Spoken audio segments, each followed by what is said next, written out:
Et ben voilà, après 2 ans de travaux, l'avenue de l'Europe a ouvert. Alors une avenue, en général, on la regarde dans ce sens-là. Je vais vous proposer de la regarder dans l'autre sens, perpendiculairement.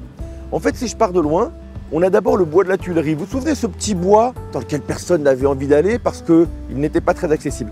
On l'a réaménagé et vous allez voir, c'est un espace de plusieurs hectares extrêmement sympa dans Massy. Puis il y a ce bassin d'orage. Alors ce bassin, il sert d'abord à nous protéger contre les inondations. Mais avant, il était déjà plein. Donc dès qu'il pleuvait un peu trop fort, évidemment, il débordait. Maintenant, on a un bassin qui nous protège vraiment en cas de gros orage. Et puis en même temps, on a recréé un espace sympa avec le rue des Gains qui serpente au milieu et un espace qui est agréable à regarder.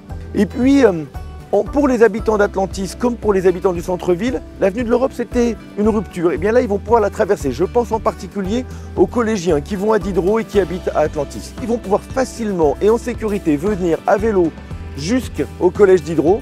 Puis globalement, pour tous les habitants, c'est une barrière de la ville qu'on a fait disparaître. Vous voyez, on a arrêté de couper la ville en deux avec cette avenue de l'Europe qui était si pénible.